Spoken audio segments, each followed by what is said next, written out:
Citizens recognized for 5 minutes. Thank you, Mr. Chairman. You know, our Constitution envisions a nation united by the belief that every citizen has the right to participate in our democracy and elect the leaders who govern us, no matter our differences. And we must respect the fundamental constitutional right of every citizen to cast a ballot. That is every citizen that may not have a birth certificate. That is every citizen that may not have a passport. That is every married woman that has changed their name. That is every citizen that lives in a large county where their election office isn't open past 4 o'clock and they work all day to go register. That is every citizen. And the problem with this bill is you put all of these administrative hurdles in place to keep citizens from voting, to keep citizens from being able to register to vote. We have counties where you have one county office in a rural county of 300 miles.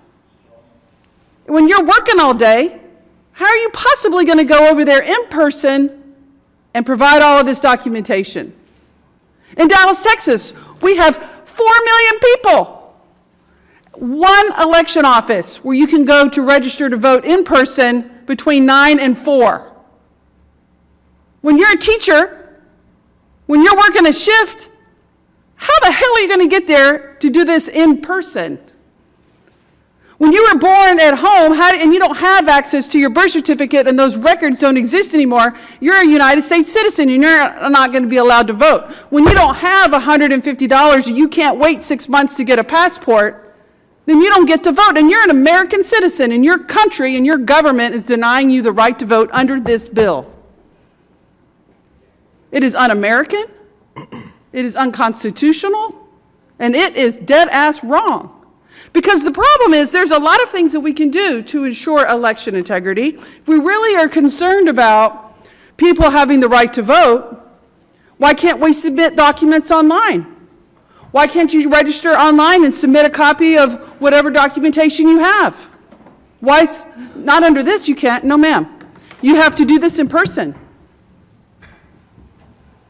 If we're really committed to making sure that people have the right to vote, then we need to open this up. We need to have an online national registration to vote.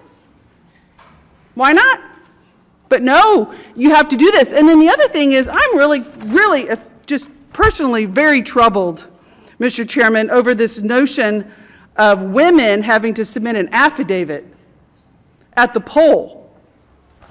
So does this mean that we're going to have notary publics at every polling site? Does this mean, what does this mean? That if your married name does not match your birth certificate, then you have to sign an affidavit. Well, how does one do that? You know, as a lawyer, when you sign an affidavit, it's under oath sworn to by a notary public. So does this mean now that we're going to make and require every election judge administrator and all of the millions of election sites across this country be notaries? Are we going to make people pay? Most notaries charge. Are we going to make people pay $10 or $15 to go get their affidavit signed to bring to the poll? That's a poll tax. That's not okay. That's unconstitutional. Passports cost $150. Are we going to require people to pay $150 to get a passport now to be able to vote? Or are we going to waive that fee if you want to get a passport to vote so that you don't have an unethical, illegal poll tax? There's a lot wrong with this bill, Mr. Chairman, because you are putting so many roadblocks, so many obstacles in place that don't protect security, but what it is denying citizens their constitutional right to vote, which should be our #1 paramount concern of this committee, is how do we make sure that we do not disenfranchise millions of voters in this country. And this bill does just that. Ms. Belt, what would it be like if election judges across this country all of a sudden had to be arbitrators of whether or not a person is a U.S. citizen and that they have to sort of now interpret documents? What does that look like in the administration of our elections?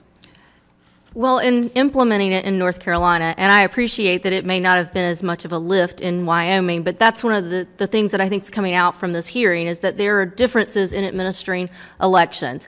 And so we had to go through extensive training to train the 25,000 workers in North Carolina's polling places. And that's 25,000 just in North Carolina. Just Imagine in North the state Carolina. of Texas. Yes, and that doesn't include the day-to-day workers in the 100 county offices. Right. So, Unfortunately, I'm out of time. We really need more time on issues like this because this is a significant bill, and I yield back. Gentlewoman yields back.